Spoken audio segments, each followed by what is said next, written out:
விருச்சக ராசி என் பிள்ளைகள், என் உறவுகள், என்னுடைய நண்பர்கள், நீங்கள் எல்லாரும் என்னுடைய நண்பர்கள். இந்த உலகத்தில் யார் உங்களுக்கு சப்போர்ட் பண்ணலைனாலும், யார் உங்களை சப்போர்ட்டை நிராகரித்தாலும், உங்களை யார் தூக்கி எறிஞ்சாலும் நான் உங்களை தூக்கி எறிய மாட்டேன்.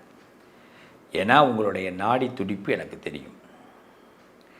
ஒரு விஷயத்தை ரொம்ப பொறுமையாக எடுத்துக்கிட்டு அதை கடந்து வரணும் அப்படின்னு நினைக்கக்கூடியவர்கள். ஒரு விஷயத்தை அன்னைக்கு அந்த மரத்தை கிள்ளி போடுறது முடிவில்லை, அந்த வேரை அறுக்கணும் அப்படிங்கிற நினைப்பு உள்ளவர்கள் தான் விருச்சிக ராசிக்காரர்கள். ஒரு பிரச்சனை வருது சார், அந்த பிரச்சனையை அன்றைக்கி கடந்தால் போதும் சார், ஒருத்தன் பேசிக்கினே இருக்கிறான், அவன் வாயை அடைச்சா போதும் சார். அது கிடையாது விருச்சிகத்தோடைய நோக்கம். அவன் என்றைக்கும் எனக்கு பேசக்கூடாது சார், அவன் பேசணும், நல்லதாக பேசணும் சார். என்ன ஒரு நல்ல எண்ணம். சில பேர் என்ன பண்ணுவாங்க, சார் அவன் வாயை திறக்கக்கூடாது, வாயை கட்டுங்க அப்படின்வாங்க. அதுமாரி உங்களுக்கு சொல்ல தெரியாது. அவன் பேசணும், ஆனால் நல்லதை பேசணும். அவன் என்கிட்ட இருக்கணும், ஆனால் அவன் என்னை எதிர்க்கக்கூடாது. சில உறவுகளை விட்டு இருக்க முடியாத ராசியில் முதலிடத்தில் இருக்கக்கூடியவர்கள் விருச்சக ராசிக்காரர்கள். இது முதல்ல நல்லா புரிஞ்சுக்கணும். விருச்சக ராசிக்காரவங்க எல்லாரும் சொல்லுவாங்க கல் நெஞ்சம் படைத்தவர்கள். எவனுக்கு தெரியும்? தெரியாதவன் அப்படி தான் சொல்லுவான். தெரிஞ்சவன் நான் சொல்கிறேன், அந்த கல்லுக்குள் ஈரம் உண்டு. கல்லில் தான் கடவுளே இருக்கார். பிரபஞ்ச சக்தியை உணரக்கூடிய சக்தி கல்லுக்கு உண்டு. அப்போ நீங்கள் பிரபஞ்ச சக்தியை உணர முடியும். ஒரு மனுஷன் அழுகிறதுக்கு காரணம் தெரியும், சிரிக்கிறதுக்கும் காரணம் தெரியும், கோபப்படுறதுக்கும் காரணம் தெரியும், குதிக்கிறதுக்கும் காரணம் தெரியும் உங்களுக்கு. அதனால தான் பல நேரங்களில் எந்த ஆக்ஷனும் இல்லாமல், எந்த முகபாவனையும் இல்லாமல் உட்காந்துருப்பீங்க. அப்போ பல பேர் நினைப்பாங்க, என்ன நம்ம இவ்வளோ பேசுகிறதால் எந்த முகபாவனையும். அப்போ தான் விருச்சிக ராசி உள்ளுக்குள்ளே ஒருத்தவனை கரெக்டாக ஸ்கேன் பண்ணிக்கிட்டு இருப்பீங்க. ஸ்கேம் பண்ண தெரியாதவங்க, ஸ்கேன் மட்டும் பண்ண தெரிஞ்சவங்க, ஏமாற்ற தெரியாது. இப்படிப்பட்ட விருச்சிக ராசி பிள்ளைகளுடைய வாழ்க்கை எப்போ பார்த்தாலும் நமக்கு ஏதாவது ஒரு சங்கடத்தை, எவனாவது ஒருத்தன் பிரச்சனையை எங்கேருந்து தான் கூட்டின்னு வரானே தெரியல. நம்ம நிம்மதியாக ஒரு 10 நிமிஷம் உட்காரலாம்னா, ஒரு அப்பாவாக இருந்தீங்கன்னா உங்கள் பிள்ளைங்க உங்களை நிம்மதியாக இருக்க விட மாட்டாங்க. அம்மாவாக இருந்தீங்கன்னா உங்கள் வீட்டுக்கார் வரைக்கும் நிம்மதியாக இருக்க விட மாட்டார். நீங்கள் புருஷனாக இருந்தால் உங்கள் பொண்டாட்டி நிம்மதியாக இருக்க விட மாட்டாங்க. சரி சார் குடும்பத்தில் விடுங்க, ஆஃபீஸுக்கு போனால் அங்கேயும் ஒரு 7:30 கூட்டிக்கிட்டே இருப்பாங்க. நம்மளை சுற்றி கட்டம் கட்டிக்கிட்டே இருப்பாங்க. இந்த கட்டத்துக்கெல்லாம் படிச்சிருக்காங்க. இது ஒரு எத்தனையோ ட்ரிபிள்இ, பிஇ, இதில் ஒரு படிச்சிருக்காங்க. இது ஒரு டிஃப்ரெண்ட்டான இப்படிப்பட்ட ஆளுங்கள்லாம் எந்த யூனிவர்சிட்டியில் படித்தாங்கன்னே தெரியல. படிச்சுட்டு நம்மளை போட்டு வாட்டி எடுப்பாங்க. நம்மளோட வீக்னஸை தெரிஞ்சுக்கிட்டு சரியாக அடிப்பாங்க நம்மளை. ஆனால் இதையெல்லாம் நாம் பொறுத்துக்கிட்டு சகாயமாக நம்ம பக்கம் திருப்புறதுங்கிறது சும்மாவா? ஒரு டிரைவர் மலையில் வண்டி ஓட்டுறார், 27 ஹேர்பின் பெண்டு, 40 பேர் உள்ளே உட்காந்துருக்குறான், 40 உயிர். அந்த டிரைவர் எவ்வளோ திறமைசாலியாக இருந்தால் அதுவும் அந்த பஸ்ஸு பார்த்திங்கன்னா அந்த ஓனர் அந்த பஸ்ஸுக்கு செலவே பண்ணியிருக்க மாட்டார். அப்படி ஒரு நல்ல ஓனராக கூட இருந்திருப்பார்.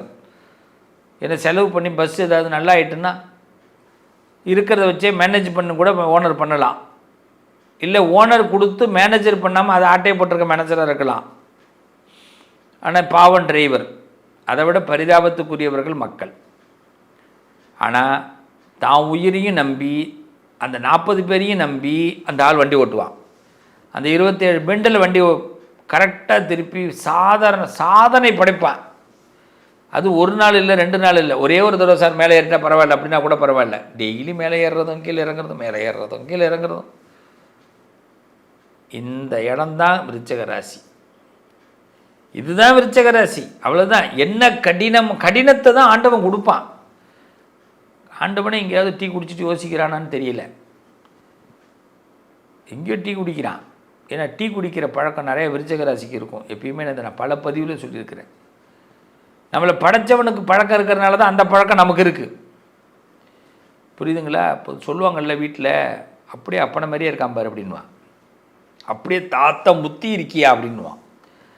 அப்பம் புத்தி தாத்தம் புத்தி ஒருத்தவனுக்கு இருக்குது அப்படின்னா படைச்ச ஆண்டவன் புத்தி நம்மள்கிட்ட தானே இருக்கணும். அப்போ நம்ம ஆள் என்ன பண்ணுறாருன்னா நம்ம ட்ராவலில் மட்டும் அடிக்கடி எங்கேயோ டீ குடிச்சிக்கிட்டு இருக்காரு கடவுள். அங்கங்கே நிப்பாட்டி போட்டுருக்காரு. இந்த பஸ்ஸில் உட்காந்துருக்கிறவங்களுக்கு தெரியும். இப்போல்லாம் கூட ஏசி பஸ்ஸு, அப்போல்லாம் நான் ஏசி.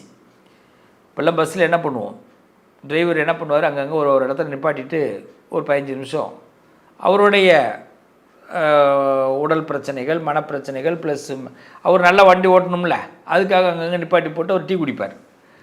அந்த டீ குடிக்கிறவன் இறங்கி போயிடுவான், பிரச்சனை கிடையாது. டீயே பிடிக்காமல் ஏதோ வருத்தத்தில் அந்த வண்டி பஸ்ஸுக்குள்ளே உட்காந்துருப்பான் பாருங்கள், அவன் வேர்த்து விறுவிறுத்து உட்காந்துருப்பான். டீயும் பிடிக்காது, அவன் எந்த பக்கமும் போக மாட்டான். இப்போ அதுமாதிரிலாம் நிறைய இடத்துல விருச்சிக ராசி உட்காந்துருக்கணும். இது மாதிரி தான் கடவுள் பல இடத்துல என்ன பண்ணுறாரு, நம்மளை வெயிட் பண்ண வச்சு தான் நமக்கு ஒன்று கொடுக்குறாரு. ஆனால் கண்டிப்பாக கொடுப்பார். இதை முதல்ல தெரிஞ்சுங்க. விருச்சிக ராசி பிள்ளைகளாக நம்பிக்கையை நீங்கள் இழந்துடக்கூடாது, முதல் விஷயம். ரெண்டாவது விஷயம், உங்கள் ஜாதக கட்டத்தில் உங்களுக்கு கிரகங்கள் எப்படி இருக்குது, சப்போர்ட்டாக இருக்கான்னு பார்த்துங்க. அதில் ரொம்ப முக்கியமாக செவ்வாய் உங்களுக்கு எப்படி இருக்கார், பிறப்பில் எப்படி இருந்தார், இன்றைக்கி எப்படி இருக்கிறார். உங்கள் ஜாதக நோட்டை எடுத்து இப்போ கையில் வச்சிங்க பாருங்கள். செவ்வாய் நல்லா இருக்காரா? Yes, first tick. சூரியன் நல்லா இருக்காரா? ரெண்டாவது டிக். குரு நல்லா இருக்காரா? மூணாவது டிக். புதன் நல்லா இருக்காரா? நாலாவது டிக். இந்த 4 கிரகம் செவ்வாய், புதன், குரு உங்களுக்கு சப்போர்ட்டாக இருக்கணும். சூரியன் சப்போர்ட்டாக இருக்கணும். இருந்துட்டாருன்னா உங்களுக்கு எதிரியே கிடையாது. இல்லைன்னா எதிரி புதுசாக வச்சுக்கிட்டு இருப்பான். நாம் யோசிக்கிறதெல்லாம் இன்னொருத்தன் யோசிப்பான். ஒரு படம் பார்த்துருப்பீங்க, ஒரு ஏதோ ஒரு படம், மணிவண்ணன் இருப்பார், ராஜகுமாரன் அப்படின்னு ஒரு டேரக்டர் நடிச்சிருப்பார். அந்த பஸ்ஸில் பார்க்கும்போது ஒருத்தன் தூங்கிட்டு இருப்பான். பின்னாடி உள்ளவனை விட்டு எழுப்ப சொல்லி அவனை எழுப்பி விடுவாங்க. என்ன மச்சான் நல்லா இருக்கியா அப்படின்னு கேட்பான். இவன் போயிடுவான். யார் தெரிஞ்சவரான்னு கேட்பார் இந்த பக்கத்தில் உள்ளவர். அப்போ அவன் சொல்லுவான், யாரும் தெரியாது, சும்மா தூங்கிட்டே போகிறான் பாரு, அவன் யோசிச்சுக்கிட்டு போவான் பாரு அப்படின்வார். அதே அடுத்த பஸ் வந்து நிற்கும். அங்கே ஒருத்தன் இவரை பார்த்து நல்லா இருக்கியான்னு கேட்பான். இதில் தான் ட்விஸ்ட் அந்த டேரக்டர் வச்சுருப்பார். நீ எதை செய்கிறாயோ திருப்பி உனக்கு ஒன்று நடக்கும்னு. நம்மளை இப்படி தான் பல பேர் என்ன பண்ணுவான்னா, நம்ம ரெஸ்ட் எடுக்கலாம் இல்லை நிம்மதியாக இருக்கலாம்னு நினச்சோம்னா நம்மளை ஏதாவது ஒன்று சொதப்பு வாங்கி குழப்பு வாங்கி நமக்கு பிரச்சனையை உண்டாக்குவாங்க. நீங்கள் கவலையே படாதீங்க.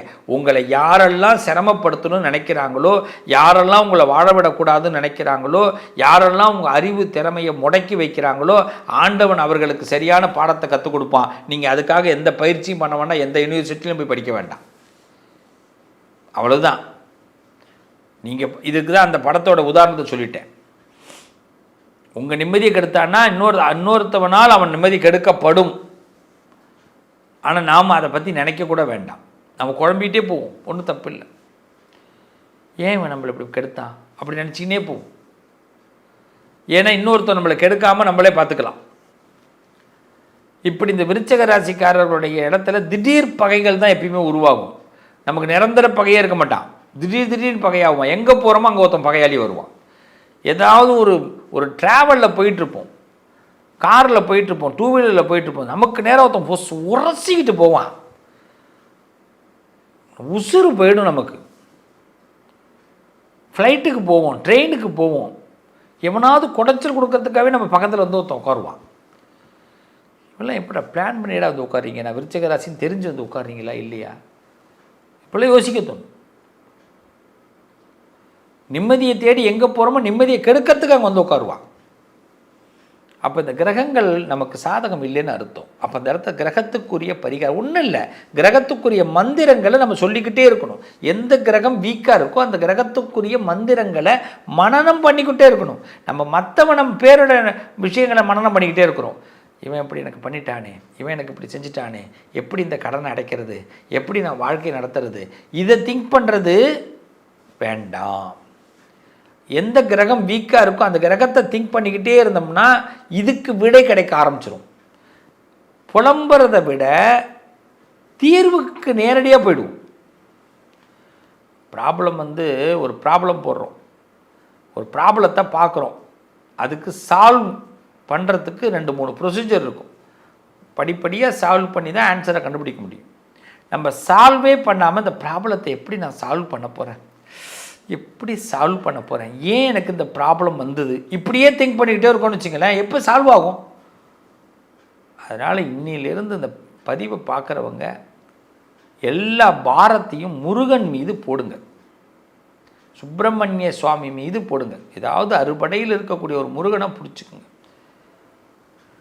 ஸ்ரீமன் நாராயணனை பிடிச்சிங்க. பெருமாள் உங்களுக்கு ஏதாவது ஒரு குழந்தை வடிவத்தில் வேலை செய்வார். உங்கள் மனசு நிம்மதியை ஒரு குழந்தை வடிவத்தில் யாரோ ஒருத்தவங்க சின்ன பிள்ளைத்தனமாக உங்கள்கிட்ட பேசுவாங்க, யாரோ ஒருத்தவங்க உங்களுக்கு ஹெல்ப் பண்ணுவாங்க. பெருமாளையும் அந்த முருகனையும் மந்திரங்களை சொல்லிக்கிட்டே இருங்க. விருச்சக ராசிக்காரர்கள் வழி கிடைத்து கொண்டே இருக்கும்.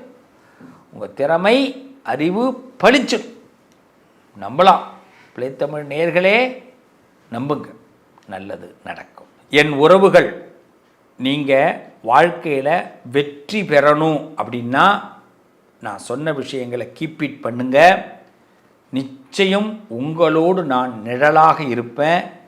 இந்த ப்ளே தமிழ் உங்களுக்கு ஒரு முன்னேற்றத்தை கொடுக்கக்கூடிய ஒரு சேனல். உங்கள் லைஃப்பில் என்றைக்கு கஷ்டம் வருதோ, என்றைக்கு ஒரு வருத்தம் வருதோ, இந்த ப்ளே தமிழ் அந்த இடத்துல நீங்கள் ப்ளே தமிழ் பார்த்துக்கிட்டு இருப்பீங்க. அன்றைக்கி அந்த சிவஸ்ரீயை பார்த்துக்கிட்டு இருப்பீங்க. இந்த பிரபஞ்சம், இந்த கடவுள், நீங்கள் நம்புகிற சாமி, இந்த ப்ளே தமிழ், இந்த சிவஸ்ரீ உங்களோட கனெக்டில் கொடுத்துக்கிட்டே இருப்பாங்க. என்றைக்குமே நான் சொல்லுவேன், என்கிட்ட ஜாதகம் பார்க்குற பிள்ளைகளுக்கு நான் சொல்கிற ஒரு வார்த்தை, என்ன கேள்வியோ என்கிட்ட கேளு, நான் கொஞ்சம் ஓப்பனாக தான் பேசுவேன். அந்த பதில் உனக்கு பிடிக்குதோ பிடிக்கலையோ அதை படி நீ கேளு போதும். சும்மா நீ எப்படி நடந்தது, ஏன் அப்படி வந்தது, அது வேணாம். என்கிட்ட பிரசன்னம்தான். நான் ஜாதகம் பார்க்கும்போதே பிரசன்னம்தான் சொல்கிறது. உனக்கு இது நடக்கும், இந்த இடத்துல இப்படி போ, இவன் நம்பு, இவன் நம்பாத. அது ஒரு குறிப்பிட்ட காலம், அந்த காலம் வரைக்கும் சொல்லுவேன். அந்த காலம் வரைக்கும் நீங்கள் அதை கேட்டு கரெக்டாக இருந்துட்டு அதுக்கு அடுத்தது நீங்கள் நினைக்கிறத நடத்த முடியும். எது என்கிட்ட பரிகாரமே நான் சொல்ல மாட்டேன். குறுக்கு வழியே நம்மள்கிட்ட கிடையாது. நேர்த்தி கடன் மட்டும்தான். கடவுள் என்ன சொல்கிறாரு, அந்த காலத்தில் பெரியவங்க என்ன சொல்லி கொடுத்துருக்குறாங்க, நீ என்ன நினைக்கிறியோ அது நடந்துட்டா, ஆண்டவா, என் குலதெய்வமே, என் இஷ்ட தெய்வமே, நான் உனக்கு இதை செய்கிறேன், தீ மிதிக்கிறேன், முடி காணிக்க கொடுக்குறேன், இந்த பணம் போடுற உண்டியல்ல, ஏதோ ஒன்று நேர்த்தி கடன் பண்ணுவாங்க. நேர்ந்துக்கிறதுன்னு பேர். அவ்வளோதான்.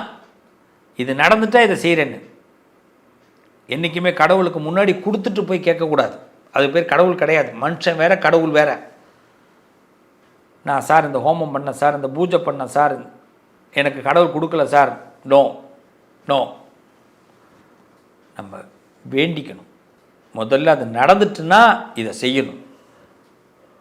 நம்ம வீடு சுத்தம் இல்லை, பவித்திரம் இல்லை, நமக்கு ஏதோ தொந்தரவுகள் இருக்குன்னா ஹோமங்கள் பண்ணுறோம் அந்த இடத்த புனிதப்படுத்துறதுக்கு.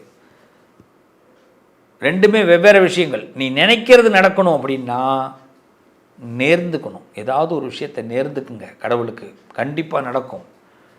நான் ஜோதிடம் சொல்லும்போது அந்த வார்த்தை தான் அதிகமாக சொல்கிறது.